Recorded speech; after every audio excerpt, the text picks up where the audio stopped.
तो दोस्तों आज मैं एक्सप्लेन करने वाला हूँ इस साल की one of the most awaited horror film यानी कि नन 2 को। ये मूवी कॉन्जरिंग फ्रेंचाइजी का ही पार्ट है और यहाँ पर तो ये उसको काफी बढ़िया तरीके से कनेक्ट भी करती है। ढेर सारे हिंट्स हैं, ढेर सारे चीजें हैं, तो आपको देखने में काफी मजा आएगा। तो चलिए अब बिना किसी देरी के चलते हैं सीधा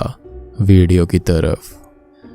तो मूवी की शुरुआत होती है टैबस्कॉन 1956 फ्रांस में यानी कि 1952 के इवेंट्स के 4 साल बाद, जहां पर हम एक चर्च को देखते हैं जहां एक बच्चा जैक होता है जो कि रेगुलरली चर्च जाया करता था और फादर के कामों में हाथ बटाता। यहाँ पर ये फादर काफी जरूरी थे और किसी खास मकसद से यहाँ पर थे। खैर आज के मास के बाद वो अपना काम खत्म कर रहा होता है और यहाँ पर वाइन को नीचे रखने जा रहा होता है कि तभी उसे किसी की हलचल का एहसास होता है, जिसको वो चेक करता है तो उसे काफी भयानक आवाज सुनाई देती है। अब वो फादर को बुलाने जाता है और तभी फादर वहां पर आते हैं और जब वो दोनों चेक करते हैं तो वहां पर उन्हें होली वाटर बहुत ही तेजी से उबलता हुआ दिखाई देता है जो कि भाप बनकर उड़ जाता है और उसी के पीछे ही हम किसी शैडो को देख पाते हैं जहां पर बहुत ही खौफनाक मंजर हमको दिखता है और इसको हम अच्छे से जानते हैं। ये कोई और नहीं बल्कि नन यानी कि डीमन वैलक होता है और ये फादर को बड़ी बेरहमी से हवा में उड़ाता है और उनको जिंदा जलाकर खत्म कर देता है। और यहाँ पर आप सोच रहे होंगे कि रैंडमली वैलक ऐसे ही सबको मार रही है, लेकिन यहाँ पर ऐसा बिल्कुल नहीं था। वैलक का एक बहुत ही खतरनाक मकसद था। डीमन वैलक का यहाँ पर एक बहुत ही भयानक मकसद था इसके पीछे। खैर इसी के साथ में उस चर्च के टॉप फ्लोर पर हम नन को देखते हैं और नीचे एक व्यक्ति अपना बैग लेकर वहां से बाहर आता हुआ नजर आता है, यानी कि ये आदमी और वैलक यहाँ पर जुड़े हुए थे। खैर अब सीन यहाँ से शिफ्ट होता है और हमें दिखाया जाता है सिस्टर आयरीन को जो कि अब किसी चर्च में रहती है। और जैसा कि मैंने बताया कि नन के इवेंट्स के बाद कहानी 4 साल आगे जा चुकी है और यहाँ पर किसी को सिस्टर आयरीन के बारे में ज्यादा नहीं पता कि उन्होंने आखिरी मूवी में वैलक से लड़ाई करी थी, बल्कि सब यही जानते हैं कि वो जो कोई भी सिस्टर थी वो कहीं दूर चली गई थी या फिर पागल हो गई थी। खैर अब आयरीन यहाँ पर अच्छी खासी लाइफ को बिता रही होती है और गॉड की शरण में होती है। तभी यहाँ पर हमें एक नई लड़की डेबरा दिखाई जाती है जिसका इंटरेस्ट यहाँ पर नन बनने में और गॉड की तरफ काफी कम होता है। अब वो दोनों बात करती हैं जहाँ पर डेबरा अपने बारे में बताती है कि उसके फादर ने उसे यहाँ पर भेज दिया क्योंकि उसके भाई देश सेवा के लिए गए हैं, तो फादर ने उसको गॉड की सेवा के लिए भेज दिया है, जिस पर ये दोनों थोड़ा सा मजाक करती हैं। सिस्टर आयरीन अपने बारे में बताती हैं कि उसके फादर ने उसको यहाँ भेजा था और वो उसे उतना खास पसंद नहीं करते थे। इवन वो उसकी मदर को भी पसंद नहीं करते थे और उसे अपनी माँ के बारे में ज्यादा कुछ याद नहीं है, बस छोटी मोटी झलकियां याद हैं और इन झलकियों में हम उसकी माँ को भी देख पाते हैं। और नापसंद करने का रीजन यही था कि यहाँ पर जो इनको विजन्स वगैरह आते हैं वो सबको झूठ लगते थे। खैर यहाँ पर अब चर्च में आखिरी मूवी के हादसों के बारे में चर्चा हो रही थी, लेकिन किसी को ये नहीं पता था कि वो नन खुद सिस्टर आयरीन थी। इनफैक्ट वो खुद इन चीजों से दूर रहना चाहती थी क्योंकि भले ही वो इविल को हराने में कामयाब हो गई, लेकिन हम जानते हैं कि हर इंसान के अंदर डर होता है जो कि उसके अंदर घर कर चुका था। खैर तभी यहाँ पर मूवी का सीन थोड़ा सा शिफ्ट होकर फ्रांस के अंदर एक बोर्डिंग स्कूल की तरफ जाता है जहाँ पर आखिरी मूवी का फ्रेंची या फिर मॉरिस काम कर रहा था और स्कूल को मैडम लॉरेंटो चलाया करती थी और नेचर वाइज वो काफी एग्रेसिव होती है मॉरिस के साथ में, जिसके पीछे एक रीजन है। असल में उनका बेटा सेड्रिक यहीं पर चैपल के अंदर मारा गया था, जिसकी वजह से चैपल के अंदर जाने पर प्रतिबंध लगा हुआ था। खैर यहाँ पर सोफी नाम की एक मासूम सी लड़की भी पढ़ती है जिसकी मदर केट वहीं पर पढ़ाती हैं और मॉरिस सोफी का बहुत अच्छा दोस्त है और उसकी केट से भी अच्छी खासी बॉन्डिंग थी। वो उसकी काफी केयर भी करता है और सबसे बड़ी बात कि यहाँ पर 3-4 ऐसी लड़कियां हैं जो कि सोफी को बुली करती रहती हैं, जिनसे अक्सर मॉरिस उसको बचाता है। वो उसको उसका बॉयफ्रेंड कहकर चिढ़ाती हैं। और सबसे बड़ी बात ये होती है कि यहाँ पर हम क्लियरली देख पाते हैं कि मॉरिस के साथ में कुछ ना कुछ गड़बड़ है और हम जानते हैं कि वो क्या गड़बड़ है। उसके अंदर नन यानी कि वैलक थी, जिसके बाद में अगले सीन के अंदर हम एक लड़की को यहाँ पर देखते हैं जो कि कुछ सामान डिलीवरी करने के लिए यहाँ पर आती है और उसको अजीब हालत में मॉरिस मिलता है। मॉरिस यहाँ पर असल में कॉकरोचेस को खा रहा था और कॉकरोचेस को साफ करने के लिए इसी बोर्डिंग स्कूल की मैडम ने ही उसको बोला था, जिसके पीछे रीजन ये होता है कि यहाँ पर जो बुली लड़कियां थी ना, उन्होंने यहाँ पर मैडम के रूम के अंदर कॉकरोचेस डाल दिए थे। खैर मॉरिस के अंदर से अचानक से ही वैलक बाहर आकर उस लड़की को खत्म कर देती है। और अब तक आपको समझ में आ गया होगा कि शुरुआत में जो आदमी वहां पर सूटकेस लेकर निकला था जिसने कि फादर को जलाकर मार दिया था, वो कोई और नहीं बल्कि यहाँ पर मॉरिस ही था, जिसके अंदर नन थी यानी कि वैलक। और वैलक यहाँ पर ऐसे ही किसी को नहीं मार रही बल्कि इसके पीछे बहुत ही सॉलिड रीजंस हैं। खैर दूसरी तरफ हम देखते हैं कि सिस्टर आयरीन को यहाँ पर नाइटमेयर्स आते हैं मॉरिस के, जो कि उसे मदद मांग रहा होता है, लेकिन तभी उसे वैलक डरा देती है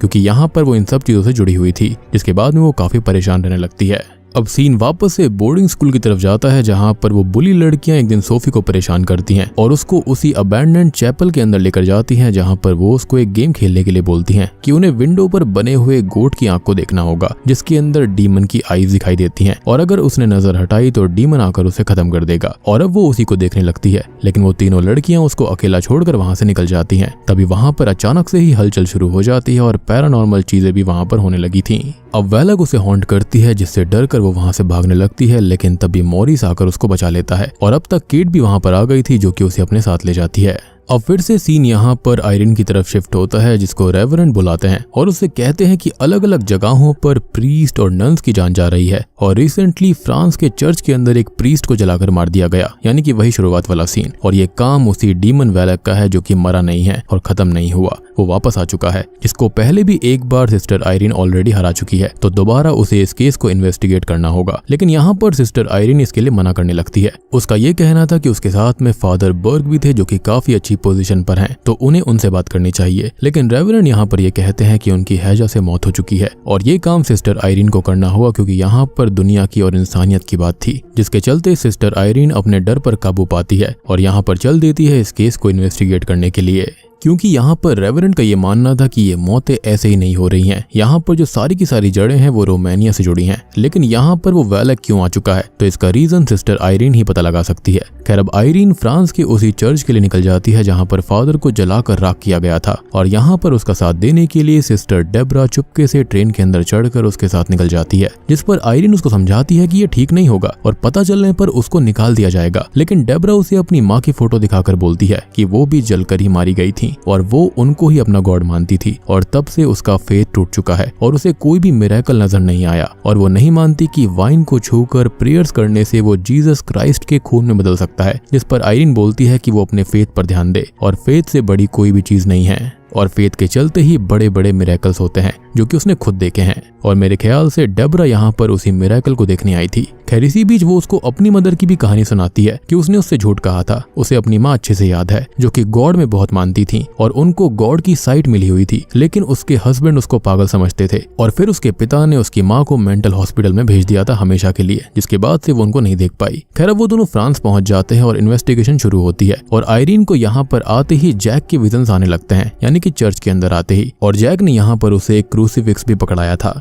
खैर अब यहाँ पर वो थोड़ी बहुत छानबीन करती है और नन के विजन्स उसको बार बार हॉन्ट करते रहते हैं। अब तभी उसे खेलता हुआ जैक मिल जाता है, लेकिन वो उसे कुछ खास नहीं बताता। वो बस ये बोलता है कि हाँ उसने देखा था उस शैडो को, यानी कि वैलक को, और तभी उसे नन हॉन्ट करती है जो कि काफी बेहतरीन सीन होता है। आपने ट्रेलर्स के अंदर वो सीन देखा होगा जहाँ पर किताबें अपने आप ही पलटकर नन का यानी कि वैलक का रूप ले लेती है, तो यहाँ पर वही सीन आता है। अब यहाँ पर वैलक सिस्टर आयरन का गला पकड़ लेती है, जिसके बाद में वो किसी नन को देखती है जिसकी आंखें निकाली जा रही थी, जिसके बाद में सिस्टर आयरन बेहोश हो जाती है और डेब्रा आकर उसको संभालती है। अब तभी हमें स्कूल के अंदर दिखाया जाता है कि मॉरिस बार बार वैलक के द्वारा पजेस हो रहा था और यहाँ पर बहुत सारी हॉन्टिंग्स हो रही थी जिससे कि सोफी काफी डर जाती है और यहाँ पर कॉन्जरिंग 2 का वो रेफरेंस आता है या फिर ये कहें कि फ्यूचर इवेंट सोफी को दिखाई देते हैं कि ये गेट खुलता है जो कि मेरे ख्याल से लॉरेन वॉरेन का ही घर था और ये एग्जैक्ट वही सीन था जब लॉरेन ने यहाँ पर नन का नाम निकालने की कोशिश करी थी, यानी कि असली नाम, जब हॉलवे के अंदर उसको नन दिखाई देती है और यहाँ पर उसकी बेटी उस तरफ इशारा करती है।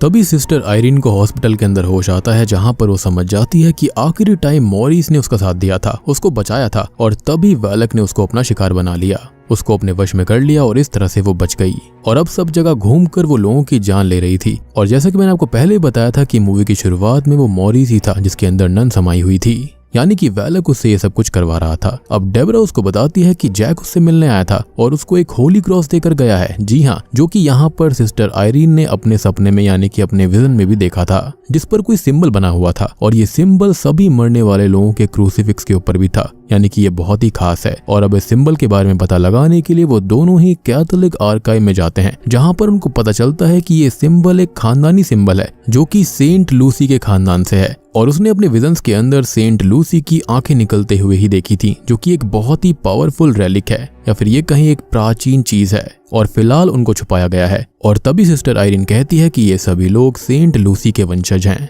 और जैसा कि मैंने कहा था कि वैलक का एक खास मकसद था इन सभी को मारने के पीछे, तो वैलक यहाँ पर उन्हीं आंखों को चाहता है जिसके चक्कर में यहाँ पर उसने सभी खानदान वालों को खत्म कर दिया है। और वैलेक इन आंखों को चाहता क्यों है, तो इससे उसे अपनी पावर्स वापस मिल जाएंगी। लाइब्रेरियन यहाँ पर यह भी बोलता है कि वैलेक एक फरिश्ता हुआ करता था जिसको गॉड ने निकाल कर उससे उसकी पावर छीन ली थी और अब वो उस रैलिक से अपनी पावर्स को रीगेन करना चाहता है। इनफैक्ट यहाँ पर लाइब्रेरियन तक भी कहता है कि उन लोगों को उसे रोकना ही होगा और अब वो उन्हें उस रैलिक की लोकेशन भी बता देता है क्योंकि यहाँ पर सारी चीजों की जानकारी उन्हें मिल सकती थी। वो बताता है कि यहाँ से कुछ ही दूर एक अबैंडन्ड चैपल के अंदर उनको दफन करा गया था, जहाँ पर शुरुआत में एक वाइन फैक्ट्री हुआ करती थी लेकिन बाद में वहाँ पर बोर्डिंग स्कूल बना दिया गया था। और तभी हम समझ पाते हैं कि कहानी कहाँ पर जुड़ रही है और मॉरिस असल में इस बोर्डिंग स्कूल के अंदर उसी रैलिक को ढूंढ रहा था, यानी कि वैलेक उसको ढूंढ रहा था, जिसके चलते उसके सामने आने वाले लोगों को वो खत्म कर रहा है। अब आयरीन और डेब्रा वहां के लिए तुरंत ही गाड़ी से निकल पड़ते हैं और इसी बीच हम चैपल के अंदर देखते हैं जहां पर स्कूल की वो जो मैडम होती हैं यानी कि प्रिंसिपल, जिसको अजीब तरह से घूमता हुआ मॉरिस मिलता है जो कि चैपल के गेट पर अपना सर मार रहा था, जिसको वो होश में लेकर आती है और वो उसको सोने के लिए भेज देती है, जहां पर मॉरिस बस यही कहता रहता है कि मुझे नहीं पता कि मैं यहाँ पर कैसे आया। तभी उसे चैपल से कुछ आवाजें आने लगती हैं जहां पर लॉक खोलकर वो अंदर जाती है और तभी उसके मरे हुए बेटे सेड्रिक का गोस्ट उसे हॉन्ट करता है और हम जानते हैं कि यहाँ पर सेड्रिक की स्पिरिट को किसी और ने नहीं बल्कि नन ने यानी कि वैलेक ने ही इस्तेमाल किया है ताकि यहाँ पर वो उसकी माँ को लुभा पाए। अब वैलेक सेड्रिक की स्पिरिट के जरिए ही उसकी माँ को पिटवा पिटवा कर मार डालती है। अब अगली सुबह जब वहां पर केट आती है तो उसको यहाँ पर मैडम की लाश मिलती है जिसको यहाँ से ले जाया जाता है और यहाँ पर ये सभी बहुत ही ज्यादा डर गए थे और टूट गए थे। तभी उसी शाम हम देख पाते हैं कि मॉरिस, केट और सोफी वहां पर डांस कर रहे होते हैं कि तभी वहां पर मॉरिस की तबीयत काफी खराब हो जाती है और उसके शरीर पर यानी कि उसकी गर्दन के नीचे की साइड पर उल्टा क्रॉस बहुत ही भयानक दिख रहा था और हम क्लियरली समझ पाते हैं कि उसका पोजीशन बहुत ही ज्यादा बढ़ चुका है। तभी आयरीन और डेब्रा भी यहाँ पर आ जाती हैं। वो मॉरिस से यहाँ पर सोफी और केट को दूर होने के लिए बोलती है क्योंकि आयरीन जानती थी कि मॉरिस के अंदर वैलेक है और तभी वैलेक उसके अंदर जाग उठता है। वो बहुत ही भयानक तरह से मॉरिस को पजेस कर लेता है।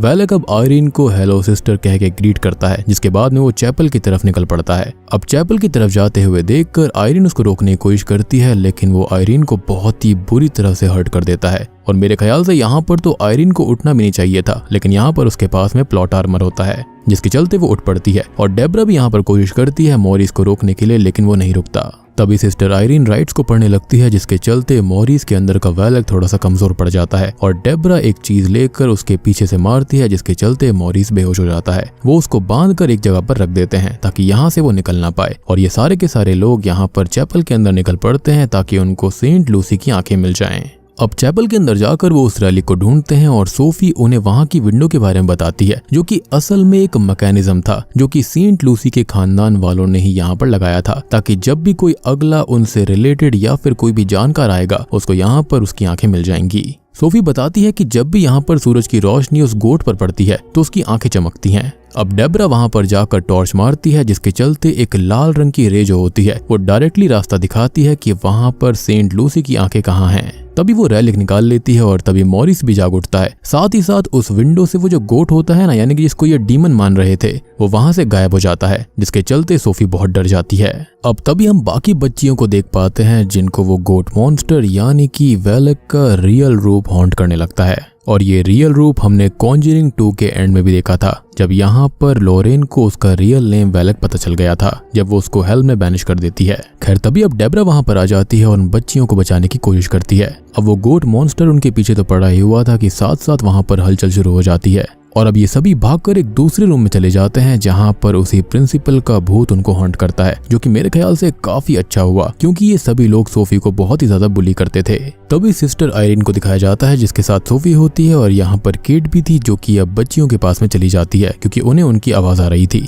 तभी सिस्टर आयरीन के ऊपर हमला करने के लिए पजेस हुआ मॉरिस आ जाता है और उससे वो रैलिक लेने लगता है। वो उसको ओवरपावर कर ही रहा होता है कि तब तक सोफी उस रैलिक को लेकर भाग जाती है जो कि उस बक्से के अंदर था और इसी चीज का विजन आयरीन ने भी देखा था, जिसके बाद में मॉरिस उसके पीछे पड़ जाता है। अब वो जैसे तैसे बचकर भाग रही होती है और टॉप पर पहुंच जाती है और मॉरिस उसके पीछे था और बिल्डिंग भी एक तरफ से टूटने लगती है। जिसके पीछे रीजन ये होता है कि इस डरी हुई मासूम सी सोफी के हाथ में जो रेलिक था वो एक्टिवेट होने लगता है। एक बहुत ही ब्राइट येलो लाइट उसके अंदर से निकलती है जिसकी तरफ यहाँ पर वेलेक भी नहीं आ पाता और इसी फोर्स की वजह से वहां पर बिल्डिंग टूट गई थी। अब मॉरिस सोफी को पकड़ने वाला होता है लेकिन तभी आयरीन वहां पर आ जाती है जो कि मॉरिस को रोकती है और उस रेलिक को लेकर उसके सामने रख देती है जिससे बहुत ही खतरनाक लाइट निकलती है जिससे कि वो तड़पने लगता है और ऐसा लगता है जिससे कि वो मारा गया है, जिससे कि सोफी और आयरीन बहुत ही ज्यादा दुखी हो जाती हैं। अब आयरीन उसकी बॉडी के पास में जाती है लेकिन ये डीमन की एक ट्रिक होती है और फिलहाल वो जिंदा था। तभी वेलेक उस रेलिक को पकड़ लेता है और अब फाइनली वो अपनी पावर्स को ले लेता है, यानी कि जो प्योर पावर्स थी वो उसके अंदर आ जाती हैं। वो आंखें अब वेलेक के अंदर ट्रांसफर हो चुकी थी जिसके साथ ही नन के रूप में वेलेक को पूरी पावर आ गई थी और अब वो बहुत ही भयानक और बड़े रूप में आ जाता है।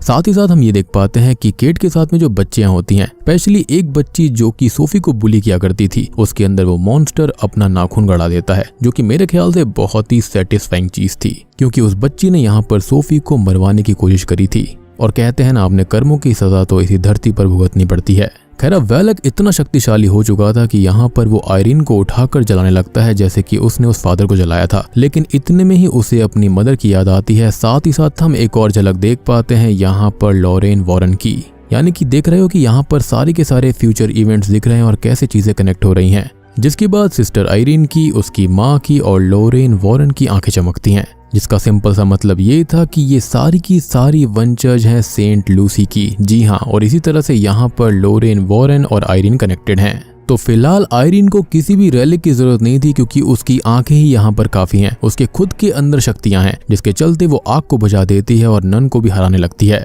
मतलब कि सेंट लूसी के वंशज होने से आपके पास वो पावर्स हैं जिससे कि आप ईविल को हरा सकते हो, बस आपके अंदर फेथ होना चाहिए। अब वेलेक ये देखकर बहुत ही बुरी तरह से चिढ़ जाता है, जिसके बाद वो उसे मारने के लिए उस पर अटैक करने लगता है और सोफी को भी फंसाने लगता है। जिसके साथ ही अब वो प्रेयर्स के लिए तैयार होती है और डेब्रा जिसके अंदर फेथ नहीं था वो उसको भी यहाँ पर प्रेयर्स करने के लिए कहती है। जिसके बाद में यहाँ पर मिरेकल्स पर उसे भरोसा हो जाता है क्योंकि उसने शुरुआत में आयरीन को जलते हुए देखा, लेकिन जब आयरीन की आग अपने आप बुझ गई और उसे कुछ नहीं हुआ तो उसे यकीन हो गया था कि मिरेकल्स होते हैं। और अब वो दोनों ही नोटिस करती हैं कि यहाँ पर वाइन्स हैं क्योंकि पहले ये जगह एक वाइन फैक्ट्री हुआ करती थी और चर्च में वाइन पर प्रे करने से वो जीसस का खून बन जाता है, लेकिन उस पर आपको यकीन होना चाहिए। वो दोनों अब प्रे करने लगती हैं जिससे कि वो वाइन होली ब्लड बनकर फिर से फटता है जैसा कि नन 1 के एंड में हुआ था। बस फर्क इतना था कि वहां पर रियल जीसस क्राइस्ट का ब्लड होता है, लेकिन यहाँ पर ऑब्वियस ही बात है कि फेथ को बहुत ही ज्यादा महत्व दिया गया है। अब ये वाइन जो कि पवित्र खून में परिवर्तित हो चुकी थी वो वेलेक को जलाकर खत्म कर देती है, लेकिन हम जानते हैं कि ईविल ऐसे खत्म नहीं होता और वेलेक भी यहाँ पर बस फिलहाल के लिए चला गया था, जिसका रीजन बहुत ही सॉलिड है। अब मूवी के एंडिंग सीन में हम देखते हैं जहां पर ऑलमोस्ट सब कुछ ठीक हो चुका था, लेकिन हम जानते हैं कि मॉरिस को ईविल ने नहीं छोड़ा है क्योंकि आगे चलकर 1970s में एड और लॉरेन वॉरेन उसका एग्जॉर्सिज्म करते हैं। और सबसे बड़ी बात कि हम मॉरिस के एक्सप्रेशन से भी समझ पाते हैं और आयरीन के एक्सप्रेशन से समझ पाते हैं कि वो पक्का ठीक नहीं हुआ था, खाली फिलहाल के लिए नन को यहाँ पर सप्रेस कर दिया गया, या फिर ये भी हो सकता है वो किसी और के अंदर चली गई होगी। बट आई पर्सनली बिलीव कि यहाँ पर सिर्फ मॉरिस ही है जिसके अंदर नन रह सकती है या फिर वेलेक, और उसका असली मकसद कुछ और नहीं बल्कि यही था कि उसको वो रेलिक चाहिए था। खैर इसके बाद में हमें एक पोस्ट क्रेडिट सीन भी दिखाया जाता है जहां हम एड और लॉरेन वॉरेन को देखते हैं, जहां पर उन्हें चर्च से कॉल आता है, यानी कि एक और नया केस उनके पास में आ चुका था जो कि मेरे ख्याल से यहाँ पर मॉरिस का ही होगा। तभी तो यहाँ पर सारी की सारी चीजें जुड़ेंगी और उनको एक नया एग्जॉर्सिज्म करना पड़ेगा। और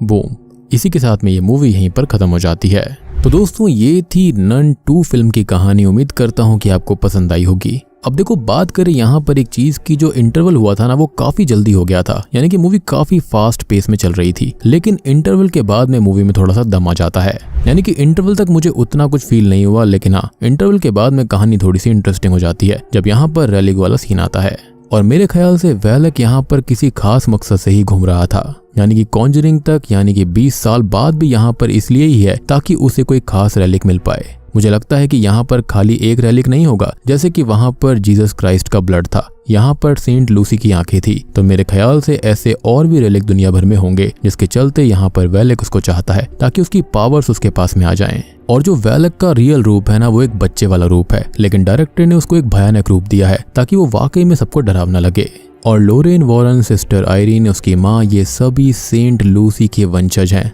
तभी तो इनके पास में वो अधिकार है कि ये डीमंस को उनका नाम लेकर हेल में बैनिश कर सकते हैं। बाकी आप लोग मुझे बताना कि आपको ये फिल्म कैसी लगी। और पर्सनली कहूँ, इस मूवी को थोड़ा सा डिले करना चाहिए था। अब देखो, इंडिया के अंदर जवान रिलीज हुई तो इसके चलते यहाँ पर इसकी सेल पक्का कम हुई होगी, क्योंकि जिस थिएटर के अंदर मैं गया था वहां पर जवान को देखने ज्यादा लोग आए हुए थे as compare to the nun movie. और सोचो कि मैं दोपहर के शो में गया था, तब भी वहां पर उतनी भीड़ नहीं थी, आधी सीट्स तो खाली पड़ी थी, लेकिन जवान बिल्कुल हाउसफुल था। बाकी अगर आपने इस मूवी को देखा है तो आपके थिएटर में या फिर आपके एरिया में क्या हाल था? लोग जवान को देखने आए थे या फिर नन 2 फिल्म को? और आपको ये फिल्म कैसी लगी कमेंट सेक्शन के अंदर जरूर बताना। वीडियो पसंद आई हो तो लाइक कर देना, चैनल के ऊपर नए हैं तो सब्सक्राइब कर लीजिए। तो मैं आप सबको मिलता हूँ अगली वीडियो के साथ में, तब तक के लिए